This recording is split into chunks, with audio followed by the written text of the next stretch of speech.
Praise lord. మరి ఈ సమయంలో దేవుని యొక్క వాగ్దానం నుంచి దేవుడు మనతో మాట్లాడుతున్న మాటల్లో మరి ప్రాముఖ్యంగా మరి చాలాసార్లు దేవుడి అది కావాలి ఇది కావాలని మన యొక్క హృదయ పేరుతో దేవుడి దగ్గర మనం ప్రార్థిస్తూ ఉంటాం. ప్రభువైన యేసుక్రీస్తు కూడా ఈ లోకంలో ఆయన ఉన్నప్పుడు ఒక యవనస్తుడు యేసయ్య దగ్గరికి వచ్చాడండి. ఆయన చాలా మిక్కిలి గొప్ప ధనవంతుడు, అతనికి ఏమీ కొదువుగా ఏమి లేవు, కానీ ఆయన ఒక వరాన్ని అడగడానికి వచ్చాడు. చాలాసార్లు మనం మందిరానికి వెళ్తాం, చాలాసార్లు దేవుని దగ్గర మనం ఏం అడుగుతామంటే, దేవా నాకు అది దయచేయి ఇది దయచేయి అని అడుగుతాడు. కానీ యవనస్తుడికి అన్నీ కొదువు లేదు. అయ్యా నీ రాజ్యం నాకు కావాలి, నాకు కన్ఫామ్గా నీ రాజ్యానికి పరలోక రాజ్యానికి నేను వెళ్ళడానికి యోగ్యత కావాలని అడిగాడు.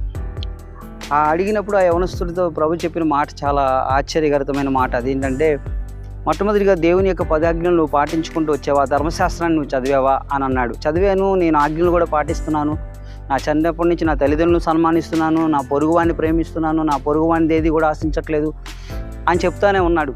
సరే, చాలా గొప్పది. ప్రభు రెండో మాట ఏం చెప్పారంటే, నీకు కలిగిన సమస్తాన్ని కూడా విడిచిపెట్టి నన్ను వెంబడించు అన్నారు.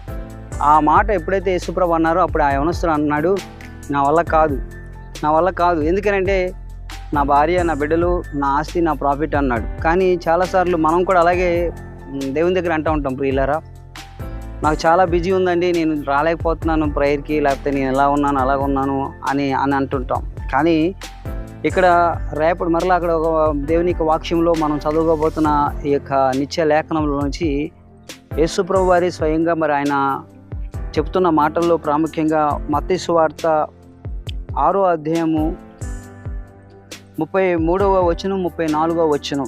మత్తయి సువార్త 6వ అధ్యాయము 33వ అధ్యాయము 34వ వచనం 33వ వచనం 34వ వచనం చూస్తే, కాబట్టి మీరు దేవుని రాజ్యమును ఆయన నీతిని మొదట వెతుకుడి, అప్పుడు అవన్నీ మీకు అనుగ్రహింపబడును.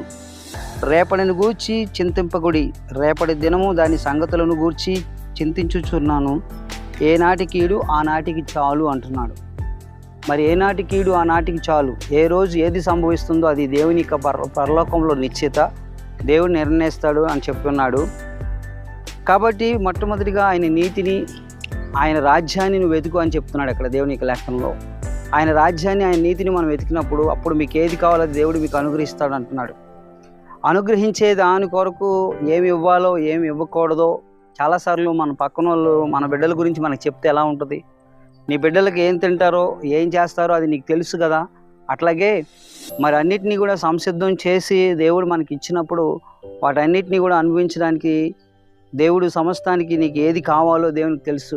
అట్లాగే ఒక చంటి బిడ్డకి ఏ టయానికి ఏది పట్టించాలో, అన్నప్రసన్న జరిగితే ఏం పెట్టించాలో, ఆహారం తింటున్న సమయంలో ఏమి ఉండాలో, ఆ బిడ్డకి ఏ విధమైన టేస్ట్ కావాలో మన తల్లికి తండ్రికి ఎట్లాగైతే తెలిసి వాళ్ళు మనల్ని పోషించి పెద్దవారిని చేశారో దేవుడు కూడా అంతే. నీకు ఏ సమయానికి ఏది ఇస్తే దాన్ని లీడ్ చేస్తావో దేవునికి తెలుసు. కానీ మనం అక్కర కాని దాన్ని, లేకపోతే మనం ఆహారం కాని దాని కొరకు నువ్వు ఎలా నీ రోకలు ఇచ్చి పాడు చేసుకుంటావు. అట్లాగే మరి వ్యర్థమైన వాటిని కోసం మనం ఆలోచిస్తూ ఉన్నాం. ఇప్పుడు దేవుడు ఆయన నీకు కావాల్సిన వాటిని దేవుడు దయచేస్తాడు, నువ్వు లీడ్ చేయగలిగిన వాటిని దేవుడు దయచేస్తాడు. అట్లాగే నీకు ఏది అవసరం ఉందో దేవునికి తెలుసు. ఆయన ఆ యవనస్తుడు కూడా దేవుని దగ్గరికి వచ్చినప్పుడు ప్రభు అది అన్నాడు, నీవు విడిచిపెట్టి నన్ను వెంబడించమన్నప్పుడు ఆ యవనస్తుడు, ప్రభుని వెంబడించలేను, నా కుటుంబాన్ని వదులుకోలేను అన్నాడు. కానీ దేవుడు అన్నాడు, రేపు ఒకవేళ నీ ప్రాణాన్ని పోతే, ఇదిగో ఈ లోకంలో ఒక ధనవంతుడు మరణిస్తే అతను గొప్పవాడికి ఈ లోకంలో బ్రతకచ్చేమో, కానీ పరలోక రాజ్యంలో వంటి సోది బెజ్జంలోనే దూరిద్ది, కానీ ధనవంతుడు నా రాజ్యంలో ప్రవేశించడం అతి కష్టమైన దేవునికి వాక్యం సెలవిస్తూ ఉంది.